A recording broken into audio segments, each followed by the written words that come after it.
Welcome you and all to another episode of the Global Latin Factor Podcast, where we talk about Latino everything. I'm your host, Crispin Valentin. Today, we have an amazing story, so make sure you subscribe to the channel right now. Why? We have Alejandra Garcia-Ponce. She has her MD. Not only that, but she founded Latina Social Club. Has an amazing story, very powerful Latina. And now, to the episode.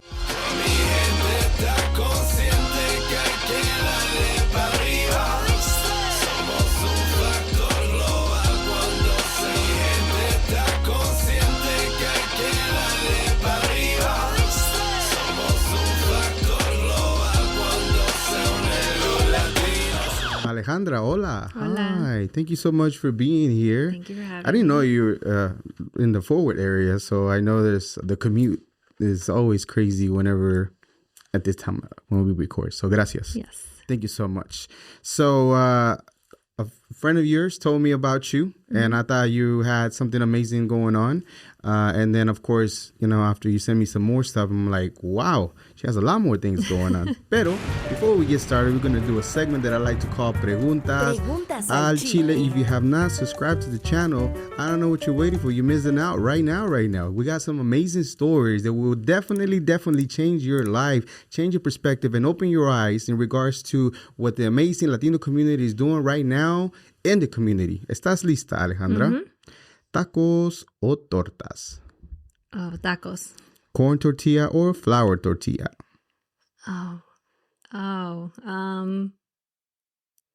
Corn. Corn. Me sorprende. Siendo de Matamoros. Sí. Gorditas de horno or pupusas? Pupusas. Yeah. Jarrito de qué sabor? Sangria. Sangria. The one that was in like the glass bottle, the green bottle. Yeah. Oh, nice. Agua de horchata, jamaica o tamarindo? Oh, tamarindo. Are you team salsa verde or salsa roja? Salsa verde all the way. Salsa verde. Yeah. Me too. A ver si digo este bien. Guayín o carne seca con huevo? I actually don't know what guayín is, but I know my dad loves to put carne seca with every time I go to Mexico. He has me like pick up a bag for him, so definitely that. Carne seca con huevo. Mm-hmm. Yeah, they're staple dishes supposedly, and I double checked with online, but he might have lied to me porque si me ha mentido, lied to me before. So it's supposed to be something in Matamoros that they use it. Carne a la tan pequeña or discada? Carne la tan pequeña, yeah. Tell me what that is. ¿Qué tiene? What I does think it it's just like carne asada, but I was born in Matamoros, but I have family in Tampico. I don't know what the other one is that you said, but for me, it's just been like a carne asada type of thing. Yeah. Okay. La discada is like literally un big old disco, a disc, and then throw some oil in and cook the meat también ahí, but they all kinds of different meats, the chorizo, you name it, they probably throw it in there. Put it all in there, yeah. It's like a discada. Menudo o pozole? Pozole. Valentina, Tapatio, Tabasco, hot sauce, ¿cuál? Salsa Valentina. Salsa Valentina, Yeah. The black label? No, the yellow. The yellow yeah. label? Está bien, a veces pica. Too spicy. A ver, vamos a ver si no me mete otra vez the search engine. Gorditas endulzadas con piloncillo or camote con piña? I've never had the first. It sounds delicious. Yeah, so, it does. And I've never had the second, but I think I'll have to go with the first. If I was going to try something, it'd be the first one. Gorditas. Dulces. Yeah, sounds like a winner to me too. Yeah. Cuando vas a celebrar, when you're going to celebrate, something happened amazing with Latina Social Club or just in general in your personal life, you want to go out dancing, cumbia, salsa, merengue, or bachata? Cumbia. Cumbia, qué chido. When you hear the word Latina, Latino, or Latinx, what is the first things that come to mind to you? Pride, very like orgullosa, very like a lot of like life and just full of like culture, good food. I just think of like everything that encompasses being Latina, which is, it's a lot. So I think for me, it's like I when I'm called Latina, I wear it very proudly. It's just like a badge of honor kind of for me. Cool. So you don't care if they call you Latina, Mexicana, you prefer, or anything else? It just either way, it doesn't matter to you. Oh yeah, 100%. I mean, yeah, a Latina, Mexicana. I don't like being called Mexican American, even because I wasn't born here. I know a lot of my friends are like, but you're American, like you have a citizenship. I'm like, I am a citizen, but I don't consider myself an American. And I know that's like a big thing that I always have with my friends. But yeah, Latina, Mexicana, those are always. Yeah. Well, you're from the continent of America. That's true. So, That's true. Yeah. Sometimes it just depends on how people want to see it, yeah. Depending. But yeah, that's true, because I was born in Mexico también. And I became a citizen también, but I wouldn't call myself Mexican American, because to me, it's somebody that was born here in the United States, per se, and they're Mexican American, even though I'm Mexican American technically too, you know what I mean? Speaking. Okay, una vez más, thank you very much. I appreciate the time that you spend here. I know this is not something that you know typically. I looked everywhere trying to find some stuff, and I could not. But I know people should know more about your story. So let's start in the beginning. In Matamoros, when you grew up, as far as the earliest memories that you can remember, what was it like to you, life, day to day in Matamoros? So I was 5 when I moved to the States, so I don't really remember a lot. I know my dad, from the family videos he had that like old school video camera, like the little cassettes that you put in the bigger cassette to watch. So I know a lot of the memories in my mind come from watching those videos. I remember whenever I think of Matamoros, I have a playlist on my phone, Bobby Pulido, Desvelado, the song comes on, and I automatically think of Matamoros. We had like a big yard. I remember like what my house looked like, my old bedroom. On the weekends, my brother and I, with my dad, when we were little, we would get so excited on the weekends because he's like, ¿Quién quiere tacos de barbacoa? And like we would all like go with my dad and get tacos for breakfast and come back and have them. And I still remember the taste of them. They're like the best thing on the planet.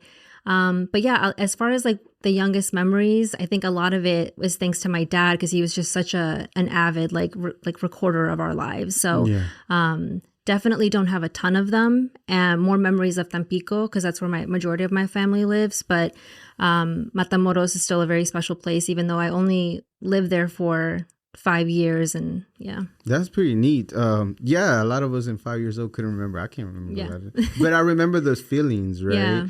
Of like rushing to get those tacos and being with the family, enjoying food, and just being playing around outside. In the area that you grew up, was it more like a rancho, a city, a pueblo? Do you remember? More like a city, like a suburb. I remember like riding bikes around La Manzana, the apple. We had a pretty decent sized yard that we would have like friends over, and I know that we had family friends there too. So it was more like a suburb within like because Matamoros isn't that big. I don't think. It's not like a huge city right now, so it was definitely like a suburb vibe. If you know about Matamoros, tell us. Don't come at us. Just let us know. Enlighten us, por favor. Okay, so now that you're, again, 5 years old, I don't know if you remember anything of your journey as far as getting to the States, or the reason why maybe your parents shared the reason why the U.S. Seemed like a better opportunity for them at that time. Yeah, they got offered jobs and they got offered work visas, and it was only supposed to be for a year, but they were offered to extend that. And they were like, we got to do it for the kids. So that's why they moved to the U.S. In terms of like remembering like how I felt or anything like that, I honestly can't tell you. I think for me, it was like a very seamless process, because I didn't really know the difference between the U.S. and Mexico because I was so young. I do know, like my brother and I, we picked up English within 3 weeks because when you're small, your brains are just like sponges. So I remember my mom telling me that I was, very quick with the English. In the very beginning, the teachers would say like, oh, I don't remember, like you told me that she couldn't speak any English. My mom's like, yeah, she's not fluent. And so, well, whenever we ask a question, all the kids raise their hand, and she would raise her hand too. And I think I was doing that because, like, to assimilate, like, if everyone's raising their hand, I gotta raise my hand. But yeah, she said that within like 3 weeks to like a month, my brother and I were fluent. Yeah. Wow. You're talking about a genius over here. It took me at 11 years old when I got here. It took me probably about a solid 2.5 years to kind of get the rhythm. And I remember one time, I don't know if it was after I knew that I knew how to speak English, like confident in speaking, was whenever I was thinking in English. Yeah. I caught myself. I'm like, what's going on? Like, oh my goodness, I can think in English? That's weird. And now I haven't stopped. Mayor del tiempo nowadays, I think in English most of it. I have to force myself to think in Spanish if I want to do it. I guess I never thought about that. I always think in English. I never thought about that. But I have to force myself to think in Spanish if I want to think in Spanish. It just, because it's been so many years, then it just goes there. Yeah. Okay, so growing up in school, as far as everything, so you couldn't even tell the difference, like you said, literally going to school from Mexico to another, it just, the kids didn't seem to be like looking at you a little different because it was fast though to learn English, so I can see why. Yeah, and honestly, when I would tell kids, like even in middle school growing up, like I'm Mexican, like I was born in Mexico, like, well, you don't look Latina, you don't look Mexican. I didn't have the language back then to be like, well, you know, Mexicans come in all like we're just very diverse. It doesn't matter like their idea of a Mexican. I don't know what it was, but it wasn't me. So they didn't see me that way. And I was speaking, English perfectly. So I think the only time that I really noticed it was when I was able to like ace out of the 4 years of Spanish that we were forced to take in high school. But other than that, like it was a very seamless. Like I didn't notice a lot until I was older, and I'm like, oh, okay, like Mexico and U.S. Do you remember the one time when people were saying like, you don't look Mexican or you don't look like the part that you're supposed to look like? And what did it make you think about that time? What do they mean, or what are they saying? Yeah, I guess I didn't really like, I was kind of confused. I was like, what do you like, what? And I didn't realize that for them, someone who's Mexican or Hispanic was a lot darker.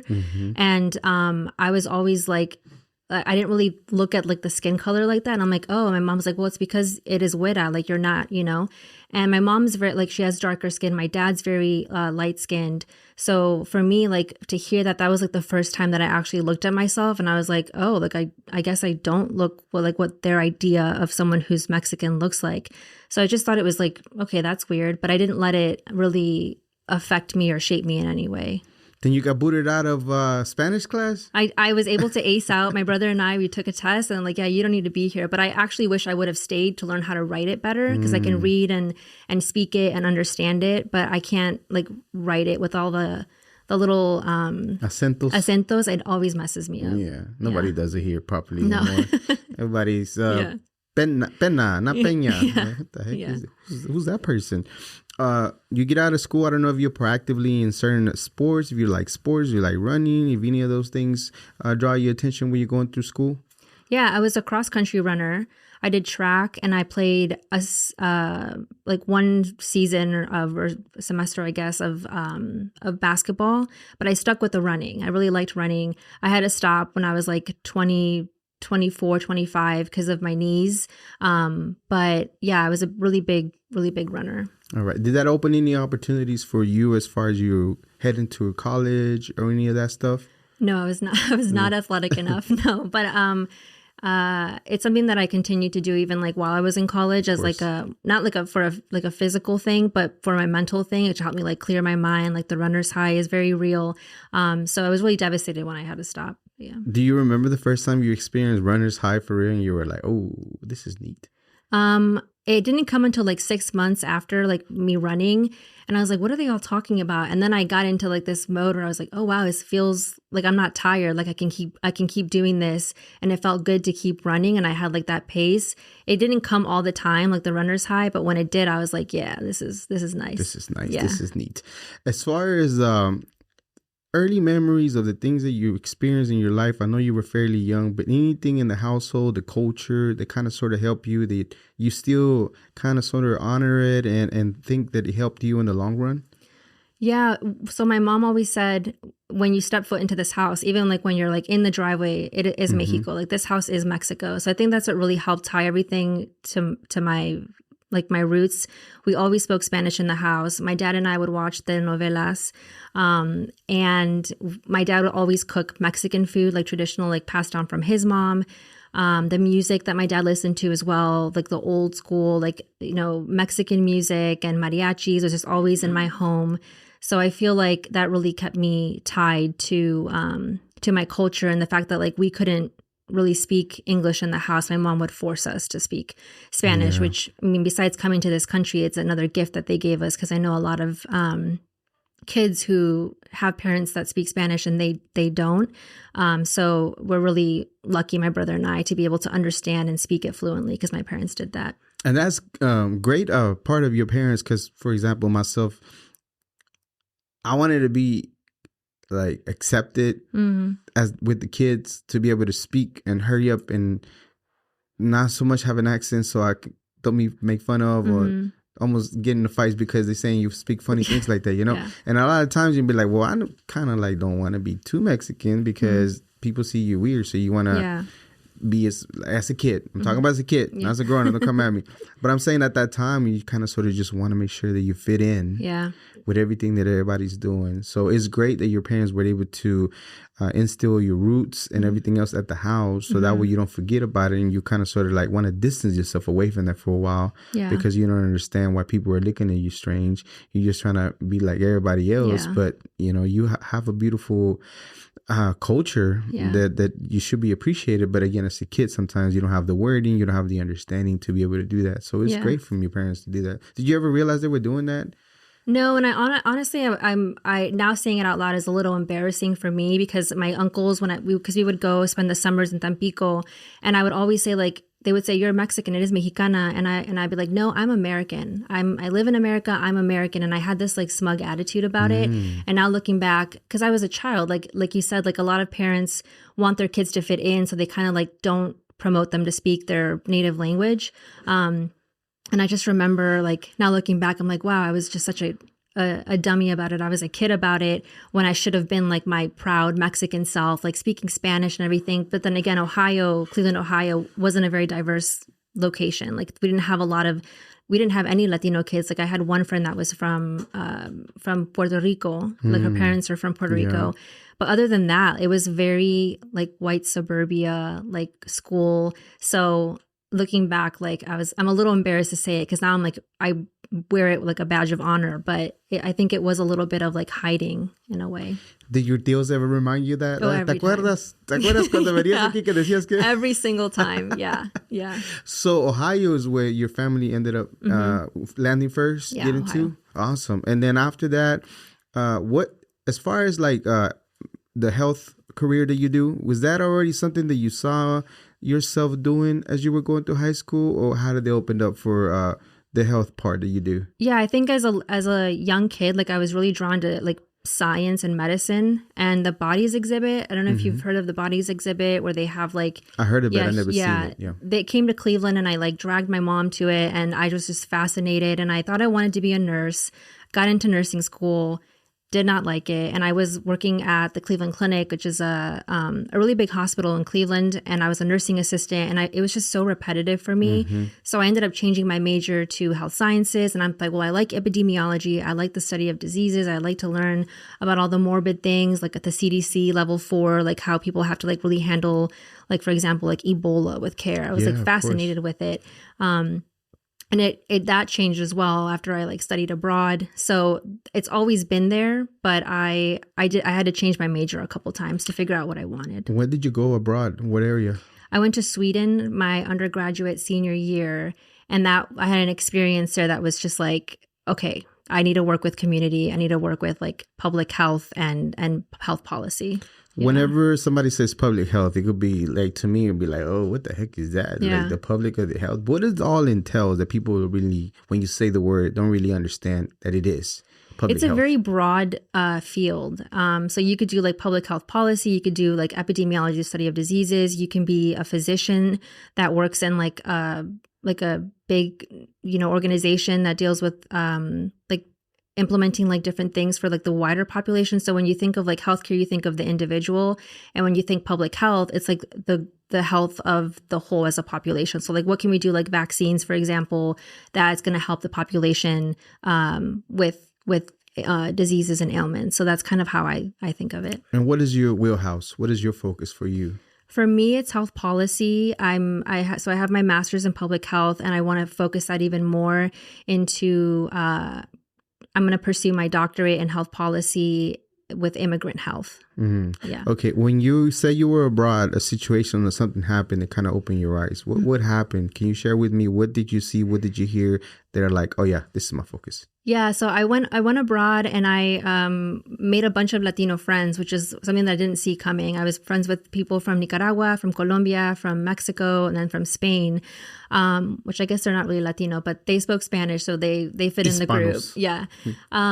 There was a Colombian student who was doing his thesis on the integration of computing applications and how those helped refugee and asylum seekers that were coming to Sweden from like South America or like from the Middle East integrate into society. So whether they were using like laptops or computers to find jobs or to like see what healthcare options there were, daycare for their kids. And I helped him because his primary language was Spanish. And so he's like, can you proofread or like look over my thesis paper? Because I just need you to make sure that grammatically it makes sense. And then he's like, and I also need your help like formulating a questionnaire. Can you proofread the English version? And so then he asked me if we wanted to go and like pass them out. So I got to meet refugee and asylum seekers that came from different countries to Sweden to start their new life from all over. And it really touched me. They were very open with their stories, their struggles, why they came to the country. They were all living in this big hotel and they were all like sharing food together. Their kids were all playing together. And it was a very like that moment when I related to them because I was an immigrant that came to the United States and I was just very touched from all their stories. And it really made a huge impact on me. And I think that's when I was like, public health, I need to work with immigrants. I need to work with like, that's like the field that I need to get into. That's what I'm passionate about. You sound very passionate about it. Yeah. Any particular story they shared to you that kind of hit harder than all the other ones, besides the part of the immigrants and you're an immigrant? I think, overall, I think their stories, like they didn't want to leave. Like they were forced to leave to give their kids a better life or because their country was at war. So I think that, it's just difficult for people to go somewhere that they don't want to go, but they have to go because they need to survive. There wasn't really one story that stuck out the most. It was just like how warm they were and how accepting they were and how they were just there to just share who they were, share their story. And I also got to go to a school because one of the requisites is for them to learn Swedish. So I got to interview a bunch of like high school kids from different countries and just like the coolest, most awesome humans ever. It was a really fun experience. I got to go, like my dream was to go to Europe and like see Europe. But I think that moment was like the highlight of the entire experience that I had abroad. It's very interesting to hear you talk about immigrants because usually the talking points here in the U.S. is that we have an immigrant problem. But are we the only country that has an immigrant problem? No, I was actually really shocked. I was shocked that I thought that Europe would handle it better, but they also had their problems. They also had people that didn't agree with immigrants coming. They had people that did agree. They had people who were compassionate. They had people who weren't. So it really did shock me because of the negative rep that immigrants get in the United States. Whereas I was like, oh, it's a European country. It's more, forward thinking. And that wasn't the case. So you're going to find that everywhere. I went to Turkey last year. And as the gentleman was speaking, taking us to wherever, he talked about how high the inflation was over there, way higher than us. And one of the issues that they have as well, guess what? Immigration too. I was in Iraq for some time, but when I was in Iraq, I got to talk to some Filipinos, and a lot of them immigrated to Dubai, and they had to make their journey over there. So I know they had an issue over there too with the labor because a lot of the ones were in the poorest conditions. So no, it's not the U.S. only. The entire country, if you look, all of them, Turkey, again, I just know for personally because I've been there. I've seen it. I heard from a local guy telling me they have problems with immigration as well. Not just here. And then now when you were over there, seeing other people getting misplaced, even though they wanted to be there, they had to leave. And now they have to, be part of another country because they had to. Had no options.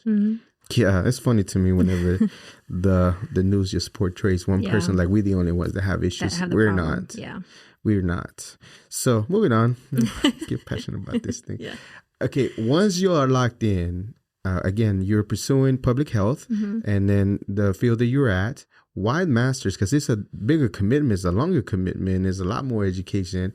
And if you're getting grants or if you're getting help, that's great. But if you're not, it comes with a bigger expense. Why did you decide to move forward with your master's? because I knew that like, so getting my undergrad was one thing. And like, I love learning. I love studying. I mean, if I could have a full-time job and it be being a student and going to school, that's like what I would choose. You like that? I love going to school. Yeah. Lectures, like going, like learning the books, the way the books smell. I love it all. Awesome. So my master's, I did a hybrid program, and that's where I was able to hone in on like the health policy and like the immigration problem like that Texas has, which is its own monster. And then from there, I thought I needed to get a terminal degree because I wanted to be able to work for like a nonprofit. I wanted to be able to implement policy. And like to do that, you kind of have to have like those like letters behind your name, like to be taken, more seriously. So I'm trying, like I'm in the process of exploring doctorate options, and it is expensive, and I'm going to have to do it part-time while working full-time. I'm going to have to take out loans, but I think that it's, for my career anyway, a necessity. When you were going to school, did you see anybody like you besides running into a bunch of Latinos in Sweden? Is there any other Latinos that you saw going to school that were trying to focus on the things that you were doing? Not that I can remember. Not that I can remember. I know like in maybe like nursing school, but there weren't a lot of people that were focused on like the immigration problem, like health policy. I know a lot of them wanted to do like epidemiology, and I thought that's what I wanted to do, and I took a course in it, and I did not like it. And it's not until I took my health policy course that I was like, wow, this is really interesting stuff. What is it about policy in general that for you it just lights you up in regards to specifically to immigrants? What does it do for people that don't know what it entails, what it takes, or why it's important? So for me, what really sparked the fire was, so I was doing the hybrid master's program, and my thesis instructor was like, you need to pick something that you need to write about. You need to focus in on something. And I remembered my experience in Sweden, and then I was like in Texas, and I was like the immigration problem in Texas, and then also healthcare access. So I'm like the healthcare access for immigrants that come here undocumented is not, like, it just doesn't exist. Like it's very hard to get. Really? They're not over here taking all the health resources? They're not? Wow. Yeah. I'm shocked. Yeah. So I wrote my paper. Yeah. I wrote my paper on the barriers that undocumented immigrants face in the state of Texas. There's other states like New York and Massachusetts and California that are doing something about it. But Texas, and I think Florida as well, to practice health policy in those states is, like I said, its own monster. It's incredibly hard to change policy. And I even remember like the panel when I was presenting my thesis, they were like, that's a good paper, but that's never going to happen in Texas. And my thesis instructor was like, why would you say that? Anything's possible. So I think that's what really drew for me. It's like, it's a hard thing to do. It's a hard thing to change policy because there's so many different like state level and then federal level. So I think it's just like the challenge, but also, you're doing it for like a really good, like for me, like it drives me because I relate to that population. And I just want to do as much as I can to make it easier. Like nobody should have to fight to get healthcare anywhere. It should be something that's just given to you. So I feel very passionately about it because it's just something that it shouldn't be policy. It should just be given. What did you present to the panel that they were like, it's not going to be possible? What was in your thesis that were like, oh, I don't know about that? Yeah, so some of it was like using Medicaid, Medicare to help, fund these programs for non-documented immigrants. A lot of them just focused on like how, like the problems in Texas. So like if somebody that was undocumented needed like dialysis, they'd have to go to the ER, and that cost the ER money, and that cost the ER like resources, and it made it extremely expensive. And only when they like have an emergency, they're using the ER as their primary care, which is something that really shouldn't be happening. And how like New York and Massachusetts had these kind of, it's called like PERLA, PWRLA. I might be messing it up because it's been like 4 years now since I've done the thesis, but how they have these like programs in place to help immigrants, especially like children that come, like they easily get it. But they're in Texas, it's just, you don't have it. So I think that's what really like drove me to it, because they have to use emergency care to get healthcare. So policy wise, throughout every state is different. It's different. It's very different all the way around. Yeah. I think my understanding is the concern for the government shutdown right now is because immigrants are going to take the resources that they can't get. Yes. That you're telling me that they can't get. And I think it's hilarious. Can you tell me a little bit about that when you hear it? I know I've seen stuff online, and I know that, they think like, oh, they're coming in here, they're taking our resources, our healthcare. And I just don't understand how that's possible if, like you said, they can't access them. It's incredibly hard for them to apply. They can't even apply for it. So I think it's just it's just comical to me that's kind of what the issue is, and that's why that it's happening. You hear it for somebody with a master's that believe it, that they are going to get them and they're not, are getting you brainwashed because they're telling you stuff and you're hearing it over and over. You think it's true. It's not true. Lady right here wouldn't like this. I'm just saying. Unlike other people. The network. I'm just kidding. Don't come at me, networks. We're independent. So, okay. Finally, your master's. How does it feel? First of all, your undergrad. How does it feel to get it and get your bachelor's degree? Like, oh man, I got it. How did the feeling come about? And were you your first generation too as well, right? Yeah, first generation. I think it was always instilled, especially by my dad, like, you're nobody in this country. These exact words, you're nobody in this country unless you have a car and you have a degree. And that's kind of like, that's what I listened to growing up. But he was always like, education first, get your education.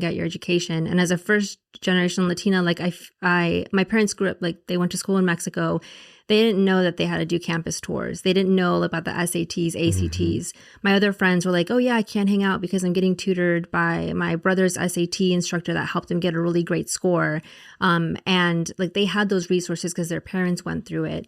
And I was the guinea pig too, because my brother then ended up doing the same thing. But I was really the driving force. My mom, told me when I graduated, like, this is all you, because you led us to the meetings with your advisors. You told us what campuses to tour. You gave us the FAFSA form to fill out. Like, you're the one who drove this. So I don't really remember it being like something extra that I had to do. It's just like you're a junior, senior in college, like thinking about in high school, thinking about college is like overwhelming.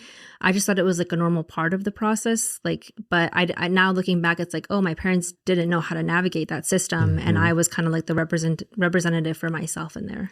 Do you think you were fortunate to grow up in Ohio, that there's more güeritos that kind of sort of know the system and kind of can tell you, hey, girl, you need to do this, girl, you need to do that? Or you didn't, or you just get into stuff and figuring out how to do it. Like, for example, the FAFSA, they're super challenging sometimes. Yeah, I mean, I was in a good school system. That's why my parents moved from like North Olmsted, where we were, to Olmsted Falls, which was considered a really good school system. So I definitely had really great advisors that helped, and I had teachers as well. And my friends also were all, American. They were all, their parents had done that before. So when they would be like, oh, did you fill out your da-da-da-da? I'm like, oh, yeah, I forgot to do that. So I think being in a good school system definitely helps. Man, they put you on game. You even know. Oh, yeah, I forgot to do that. Oh, shoot, let me go get you done. Yeah. That's funny. Okay, but what is the feeling behind when you graduate? When you finally get through all that stuff, you kind of sort of stumbled through, figured it out, got it done, and now you're kind of sort of opening the path to your siblings to be able to do it. How did that feel? It felt really great. I was very proud of myself. And I think, I don't know if you've seen, like, when kids graduate, they have like their cap and they put like, I don't know, whatever they want to put on there. Yeah. And I think I made the Mexican flag on my undergraduate cap. And then I put, este logro es para mis papás. Like, this is for my parents. And I just felt a lot of like just very, very proud of myself. My parents were very proud.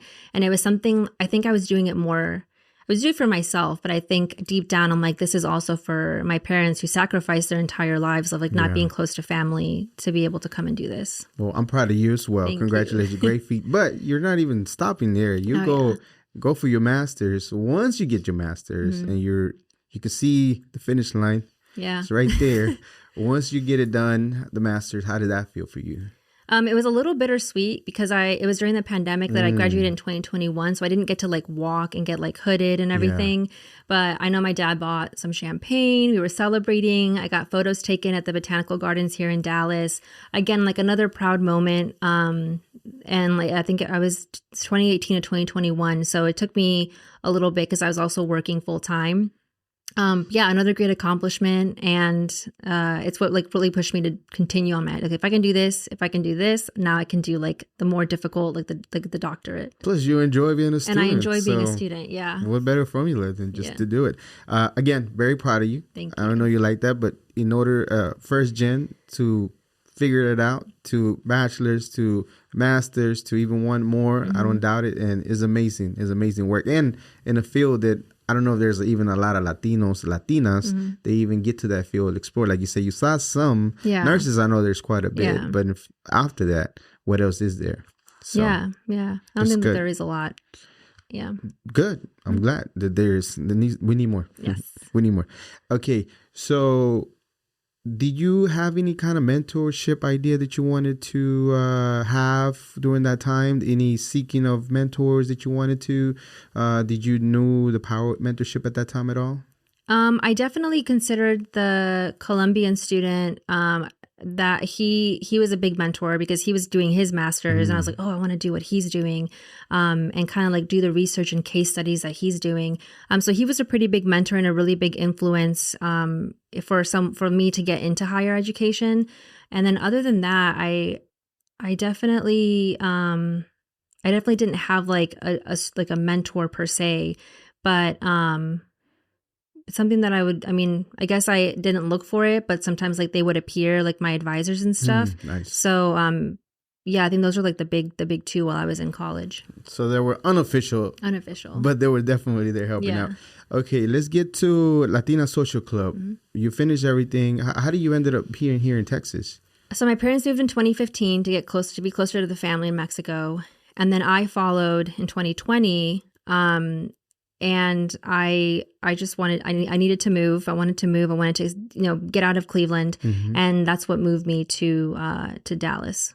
Yeah. So 2015 is when you get here? 2015 is when my parents got here. 2020 is when you got here. Is when I got here. Right by the pandemic. Yes. Perfect time to start a social club. Exactly. Yeah. Okay, yeah, that's another thing too. First of all, I don't know if anybody knows this, but in 2020, we're not going anywhere. We're not socializing. Technically, it's frowned upon. Yeah. What makes you want to decide to start a group? And first of all, the name. Why the name? So I didn't really think of I didn't really have any the name has to be I didn't have a process to determine the name. I just thought Latina Social Club. I didn't really mean for it to have any meaning for me coming up with it. I hope that now it has, community and sisterhood when you think of Latina Social Club. And but I didn't really have I got to determine what the name is because I want it to mean this and I want it to do this. So I don't think it's just Latina Social Club is what it was. Yeah. So in your mind, when you created it, the name just came out. But what in your mind did you saw out there on the real world that was lacking that you want to make sure that you fulfilled that? What was it? So later on, 2021, 2022, I moved to Uptown Dallas from Arlington, and I actually became an ambassador for another social club. But I found it very difficult to connect to the women. And growing up in Cleveland, I didn't have a lot of Spanish-speaking I didn't have any Spanish-speaking friendships. And I was like, now that I'm in Texas, I know I'm going to find some Latinas that I can be friends with and practice my Spanish. But that wasn't the case when I was an ambassador planning events for that social group. And then I thought to myself, why not start something where a group where I don't have to explain, oh, my name's Alejandra, but you can call me Ali. I can just say, my name's Alejandra. Me llamo Alejandra. I didn't have to shorten my name or mispronounce my name so somebody could understand it. I didn't want to have to explain my culture, my music taste, or, the food that I ate and just the inside jokes of growing up Latina. I think it's just a lot more, you're just chistes, and it's just a different kind of vibe when you speak Spanish and when you get along with somebody in Spanish. And I was really, really missing that connection. I didn't identify with the women, the great women, but I just didn't identify with what they were, talking about. One thing is seeing that there's a lack, and then the other one is to go ahead and say, let me go ahead and do it. Yeah. So how do you start structuring the things that you want to do and getting the word out to other Latinas that, hey, this is going to be a group, that we're going to do different things? It was definitely cold feet at first. So I started it on the Geneva app, which is now the Bumble BFF app. They just switched it over.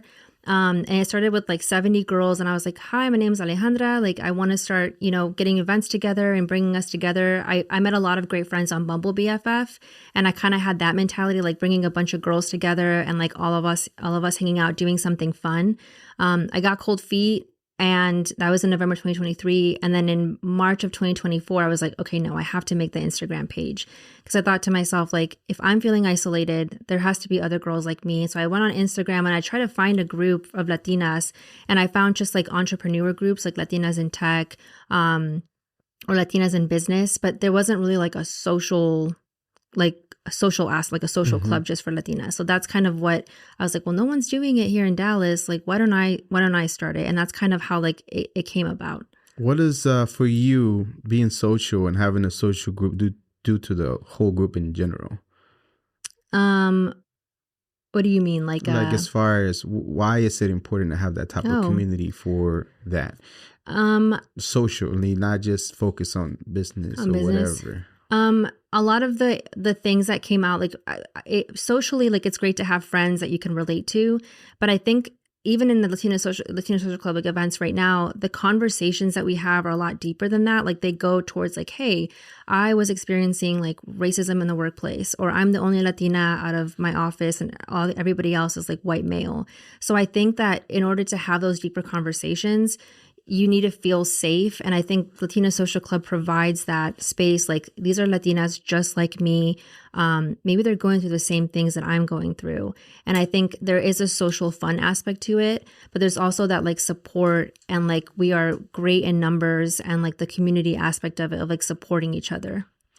Yeah, people say all the time, find your tribe. And a lot of the times, what does that mean really? But a lot of times the things that you have in common with a lot of the people, the way you grew up, again, the things, the sense of humor that people don't understand is like, wow. Okay. You hold yourself accountable. You make the Instagram page. You start looking for people. And then you decide to do your first event. Do you remember the day of your first event? And how was the vibe? How was the expectation bigger than what you received? Was there anything you learned immediately from that event? Yeah, so the first event, I will say I was not at. You did not go to your first event? What the heck? I was planning on going. It was at Frida Cafe, Cafe Frida in Garland, and I had an ambassador because I put out applications of people like, you want to be an ambassador for Dallas and help me out with like lead events. I got food poisoning. Oh my goodness! So I wasn't able to go, and it wasn't a big turnout. I think it was like 5 girls.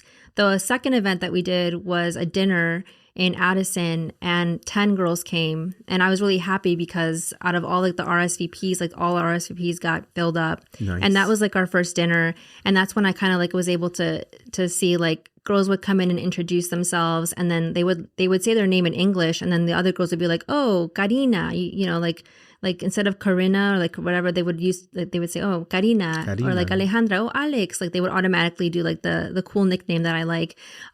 So automatically those conversations started, and I just sat back and like listened to all the conversations, the music that they were talking about, like the TV they were watching, how like one's dad was like put on this song and like, oh yeah, mi papá también like also played that or whatever. So automatically it was doing what I intended it to do.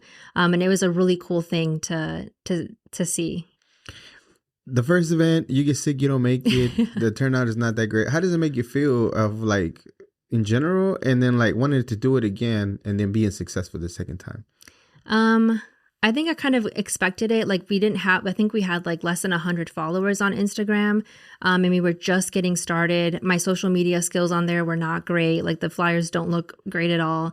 But I didn't let that deter me. I knew that the more I did it, the more like the word would get out there that there is this space available for Latinas to come meet and create friendships. So I didn't let that like get me down, but I was very happy with the 10 that came the next time. And I was okay, this is something. I think for me, it was seeing the connections that made me keep wanting to do it. Okay. And then after that, as far as, well, the ambassador came from the other organization that you were, it kind of sort of helped spread the word. Is that kind of like the technique, or why that you thought ambassador was important for you to have? She was someone that I put out on like an application. Like, this is a volunteer position. If you want to get involved and lead events, let me know. And 2 girls popped up, one from Fort Worth, one from Dallas. And they were Latinas and they were interested in it, and they signed up for it. I thought it was important, just one, so we didn't get like super, what's it called? like it wasn't just all on me, like every single weekend to do an event that we could all like share. And then one in Fort Worth as well. So we would have Dallas events and a Fort Worth event. And at the beginning I was like, let's just do two events a month, one in Fort Worth, one in Dallas. And Dallas ended up taking a little bit more off than Fort Worth. Now Fort Worth is like really popping. But back then it was mostly Dallas that like kind of flourished.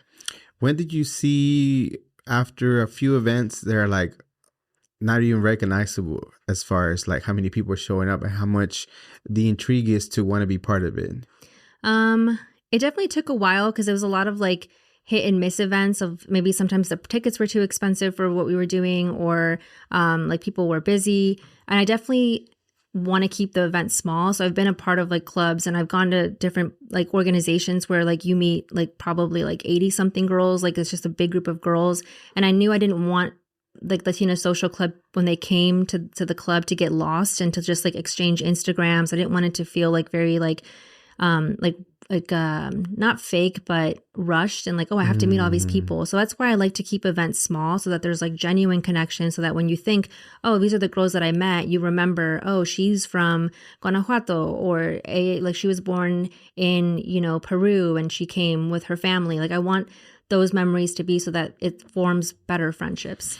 So you understand that by having those more intimate spaces, smaller groups, that the conversation will be a lot deeper, and then those relationships will be a little bit more intentional as far as like going into the future, instead of like, hey, hi, my name is Crispin. Yeah. I'm like, oh, what was that girl that I met? What was that guy that I met there? Whatever.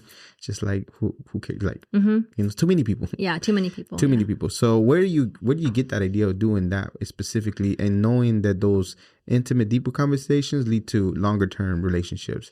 It happened to me. I mean, I was like, oh, here's your Instagram, here's an Instagram, here's an Instagram. Like, or like when you talk to a lot of girls on Bumble BFF, to like create those friendships, a lot of the chats just get lost because you're talking to a lot of different like potential friendships.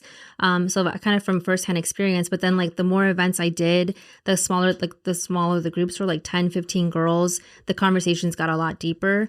So I think I was just like, this just needs to be something where like, unless it's like a celebration or something big, I want to keep it like 10 to 20 girls max.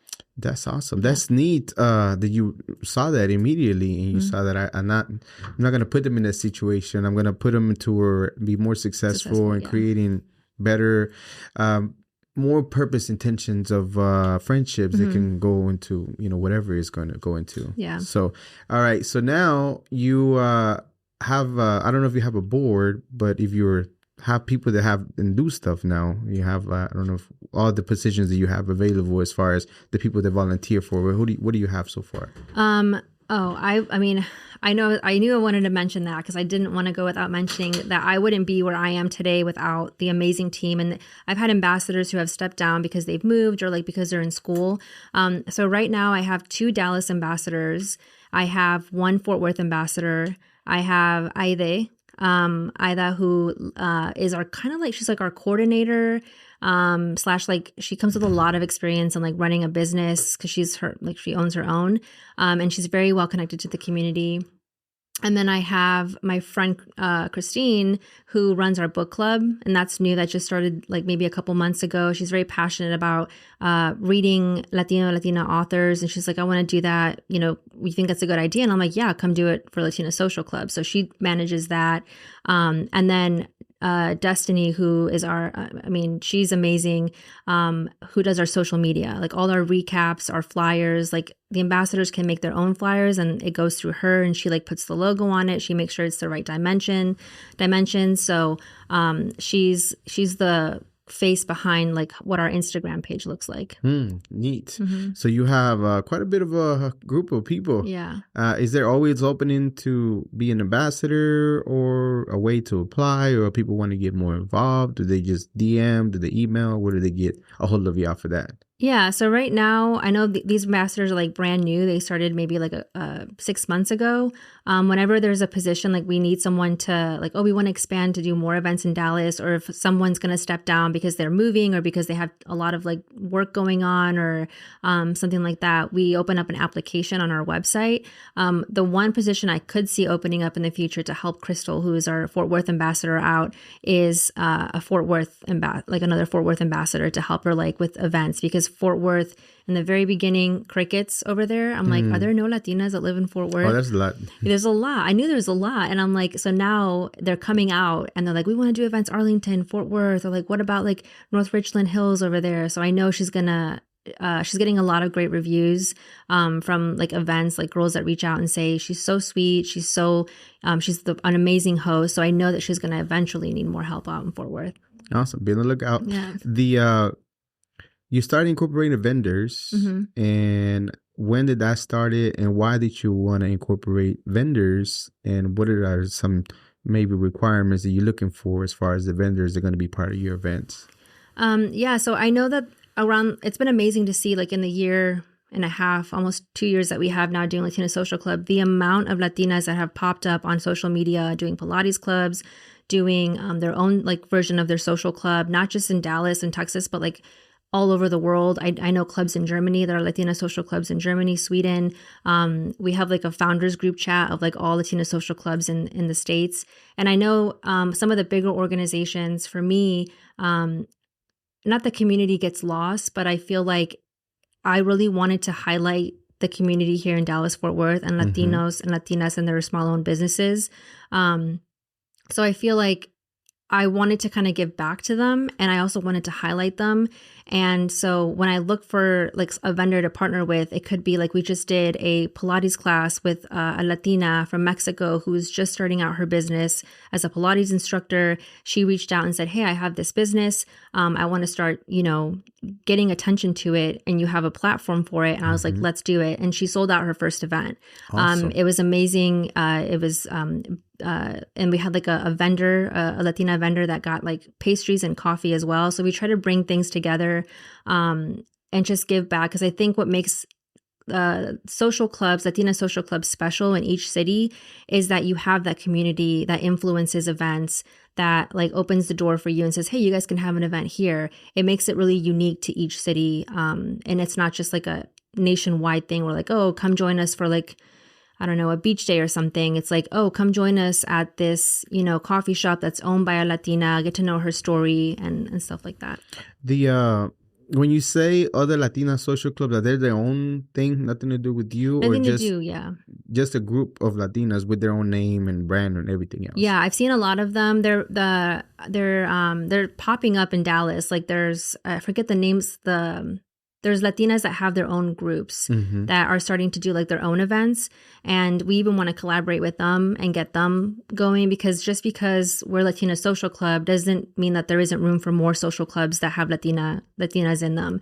If a Latina can't make it to one of our events because it's further away than the same another Latina Social Club that's doing their event, I want them to have options to go, okay, so I can't go to Latina Social Club, but I know that this club is having another event that's closer to me at the better time. I'm going to go to that one. So we really are not like trying to gatekeep, or we're not doing it for followers or because of like, influencer vibes. We want to really create a space and open the door to as many businesses and social clubs so that girls have options to do things and to meet people in Dallas Fort Worth. What is the biggest highlight for you so far as partnering up with somebody a celebrity or somebody that's known in the community that you've felt like, man, this is really emotion. This is really doing what I wanted it to do. What kind of sort of envision a little bit it was doing. Yeah, I mean, when you say that, the first event that comes to mind, we've had a lot of great collaborations. Dallas Fort Worth has been amazing in opening its doors for us. There is a Doctora Mary Margaret Carrillo. She is the founder of Latina Institute, and she is she speaks and she talks about like Latinas and the journeys and she has like conferences. It was during a lot of like, it's still continuing, but what's going on for the Latino community all over the country. And I remember in my apartment, like sitting down and just feeling so heavy and so emotional and so helpless. Like I couldn't do anything. And that my community was being targeted. And I'm like, if I'm feeling this way, I know other girls are feeling this way. So I reached out to her and I was like, would you mind facilitating something private where we can come together and talk about how we feel, talk about, just like what's going on. So we have a place to like like release our emotions. And so we came together and we met at a coffee shop and we kind of had this like discussion, and there were tears. There were girls who shared, yeah, I've had family members who have been deported. My own father, like not my own father, but like she was talking about how her father was, deported. And it was like, I never like imagined it to be like, there was a social, like I said, social aspect of it. But what it was doing in that case is like bringing Latinas together, giving them like, you have options. You can do something. If you, when you protest, or you don't have to protest to make a difference. And like we were sharing resources. So I think at that moment, I was incredibly proud of the collaboration and of, what it meant to be bringing Latinas together, that, you're not alone, and that it is really scary, and that it is incredibly like a difficult situation, but you have a community that understands you and that wants to help. So I think collaborating with Latina Voices Institute was one of like the best. It's one of the highlights for me. The emotional support part that you talked about, just in that intimate setting of just being able to process that, where does that come from for you? What do you know? How do you know that it's important, or where do you find that it's important to be able to do that? So, I mean, for me, when I was going through that, I don't think that it's hard to talk to like people who aren't Latina about it. Mm-hmm. Even my own parents, I just don't think that it like hit them as hard as it does someone who's, I don't know how to explain it, but I knew that it was important, because if I was feeling so lost and so like confused and so helpless, like just like when I was feeling super isolated, I knew that there were other Latinas that needed that just like me. And that's why I created Latina Social Club. And that's why I was like, this needs to happen. Like, it's good to be around people that think similar and that feel similar to you, and kind of just like to let it all out. There was like anger that was let out. There was sadness that was let out. And holding that in is not healthy. So I knew that it was something that needed to happen. And I have a platform that can be used to get the word out that we're doing this, and that you're welcome if you want to come. Amazing. Mm-hmm. I don't doubt that it definitely helped the people that attended and anybody that saw the impact of that event itself in general, to be able to know that we are still going to be okay. Mm-hmm. Irrelevant to everything that's going on. This shall pass like everything else. But to me, it just seems like we know that we're making a mark in the States and continue to do so, and mm-hmm. have done. And the reason why sometimes it's kind of hard to accept it, that we are it. Yeah. Before I let you go, we're running short on time. Mm-hmm. Was there anything in your mind right now as far as Latina Social Club? Where do you see it going? Where have you envisioned anything that you want to happen? Or is there any particular collaboration that you want to do? Or what else do you have in your mind, in your vision for Latina Social Club? Yeah, so I wanted to keep growing. I want to continue to collaborate with the community. I know there's still a lot of opportunities to do so. And I think today I released like a letter on our Latina Social Club page that I'm a big traveler, so I wanted to bring some of that magic to Latina Social Club as well. And I think a lot of the times when you travel, you go and you meet people, and then you kind of like, you don't get to see them again because they don't live in your city. So I was like, we can do trips, Latina Social Club trips. And how cool is it that you get to go with the girls that you already have met at these events and Latina come Social back. Club International? What? International. So we want to do one national trip and one international trip a year. Awesome. And we're collaborating with community partners to bring those trips to life, because they have a lot more experience than, I would. So our first trip is going to be going to Fredericksburg in May. And then, beautiful place. Yeah, I've never been. Very nice. And then lots of wine. Yes.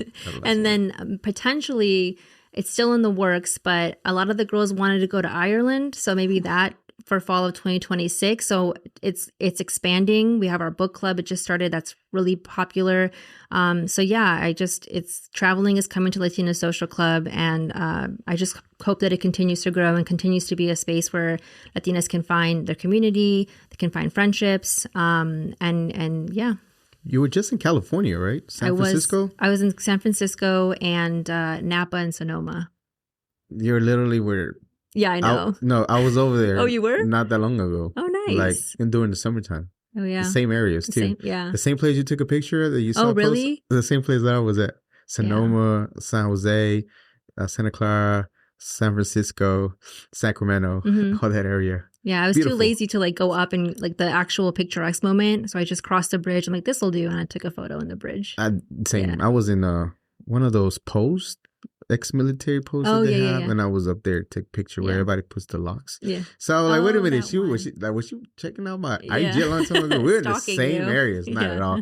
But I'm just saying, that's so funny that you were over there. Why traveling? Why you like traveling? Why do you like to be out and about and seeing? What does it bring to you? What does it do to you traveling the world, traveling the States? I honestly don't know. I think as a very young Allie, like she's always wanted to travel. She's always been very adventurous, like experience new cultures.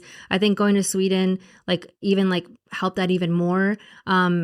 It's just, you get lost in it and you kind of like forget about work and you forget about like your day to day and you can just go and experience new things. I don't know, seeing like the monuments and stuff, like, oh, you're in front of like the pyramids or you're in front of like Big Ben, like it's just kind of like it hits you. And I think as a Latina, it's just, I don't know, something different. And I got to go with my parents, and they've worked their entire lives, so they're retiring in a year. So to get to see them travel and to experience everything, I'm taking them to Europe next month. So awesome. Was that you? Was that my phone? Yeah. Nothing's wrong. Calm down. Yeah. So to see like the light in their eyes when they get, like my mom gets to see like Paris for the first time and she's always dreamt of going.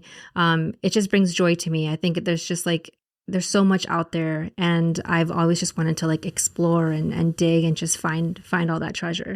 Isn't that interesting to be able to see other cultures just go out and about their day? It just does something to you. It's kind of hard to explain. Yeah. When you're in your own bubble here in the United States only, never been outside, you don't get those experiences, the empathy of how other people live and the appreciation and gratitude whenever you come back for the things that you have because you take it for granted. Yeah. So before I let you go, what did your parents would say about the young Ale? Like, what was she like? What did she like to do? Did you kind of sort of see that she was going to be where she at right now or not really? I was very determined. I was very like headstrong. I was like very like independent. I was called Chivita Loca by my uncle. Loca. I still am. I like everywhere. Crazy goat. I was climbing on top of things. I was always asking for like stories. Like my grandmother, I couldn't say cuento, so I would say dime un pento.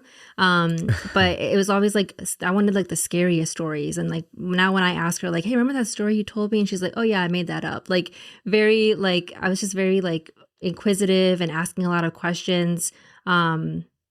A little bit of a bully to my younger brother, but then again, my older sister isn't.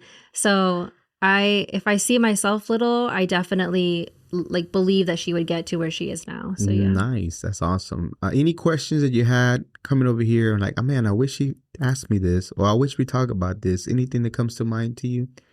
I don't think so. I love that we talked about like my personal like journey and it wasn't just about Latina Social Club and we talked about, Latina Social Club as well, but I don't think I have anything that we missed or anything like that. Cool. Yeah. I'm really good. She sent me out the bio, by the way, but I'm really good at, I want to tell the story about you, not in the sense of just for the Latina Social Club. I know it's a big part and I know it's taking off, but you done some amazing things before you began to do and want to do the social club. You know what I mean? Yeah. You already had a master's, and I didn't know none of those things about you until I asked about a little more information about you and be like, wow, this is neat. Yeah, thank you. And then that's also part of the things that people can understand of like showing somebody that's doing the things that you're doing. But it's important because sometimes as much as we don't want to see that somebody's doing it, it's something about seeing somebody that look like them, a Latina doing this, doing the job that you do, then be like, oh, that could be inspiring to other people. Yeah. We take it for granted sometimes, not realizing how important it is to be able to see somebody like you doing something. Exactly, yeah. It is. Yeah. So no questions whatsoever. No. I'm good. Just kidding. So all the social media, where can they find you if you want to have your personal one, or Latina Social Club, where can they find them at? So we have latinasocialclub.squarespace.com. And then we have Latina Social Club _DFW. The Facebook group is not as poppin' as I want it to be. It's definitely more on Instagram. And then if you ever want to email us, Latina Social Club DFW at Gmail. Yeah, we're on Instagram, and we have our own website. Awesome. Make sure you go check them out. I'm going to put all the links on the description. Saludos. Any saludos to anybody impactful? Todas las chavas, todas las chicas, anything you have in mind for saludos? Saludos to my mom and my family in Tampico, who I'm going to share this with, and my brother, and then my ambassadors. I mean, I really wouldn't be where I am without them. They are a very key part to what I'm doing and how we're going to continue to grow. They're a life of their own, and I'm very, very, very grateful for them. Next time if I see you, I'll be like, Doctora. ¿Qué pasó, doctora? Hopefully, yeah. But it's very neat what you're doing. What is an important lesson that you learned? It could be either your career or Latina Social Club that you would tell your younger self that would help somebody else out. What would that be? Important lesson. I think growing up from immigrant parents and starting something new and like driving your own like collegiate career as well, like being first gen, hard work. Like it really does take hard work, and no one's going to hand it to you. You have to, be determined, and you have to work hard at it. So as many times as you want to give up, you can't. Like, just don't give up. Just keep doing it. Even if, you don't have, like if 5 people come to your first event, or if you fail your first test or something, just keep going. It gets easier. It gets better. Where do you get those courage to whenever you're ready to throw in the towel to keep pushing? Honestly, I think of my parents. I think of all the sacrifices they've made. And it just sounds very cliche, because I know a lot of kids would say that, like if they were, if they have immigrant parents, but it really is the truth. You think of your parents and you think of the life that they sacrificed to come and to give you a better life, and you don't want to disappoint them. And I really do have done what I do for them and to make them proud. Awesome. Don't doubt. They're super proud. I'm not speaking for them, but I know they are for sure, 100%. Well, so during my day, sometime out and about, I say something along the lines, I'm not immortal, I am mortal, and I will die one day. Not to scare me, terrorize me. I heard it from this guru guy and a yogi guy, and I thought it was very profound at that time. With that, I wish you a very long, prosperous life. After everything's said and done, what do you want people to think and feel about your life? Inspired. Maybe like, oh, she's doing it, I can do it too. Like inspiration for sure. Do you think the work you're doing, whether it be professionally or what you do as far as with Latino Social Club, you're calling for you? Definitely. I never saw myself in like a leadership position. I don't think I was very shy too as a kid. Like when I was like 11, 12, I got very shy. And looking back now, I'm like, wow, like I founded a social club for someone that's like an extroverted introvert, I consider myself.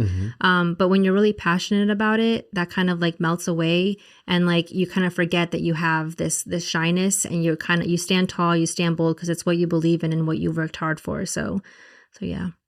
I always can tell the guests is super relaxed and good to go, and they forgot that the camera is there because of their body language and how they adjust. Because sometimes I keep an eye on that. Yeah, it's just funny to me how I can see it. I'm and definitely right now, relaxed. And right now you're relaxed because the arm is here and you're just more chill. Yeah. Then in the beginning you were like this. Yeah. So I don't know. It's just kind of neat for me to see. Yeah. But for being your very first podcast. We're a really good platform to be able to have somebody to give them exposure, and then they can go and do bigger stuff like the news and whatever other media is there to do. Because I think it's very important, again, to show representation and to be able to show what you're doing.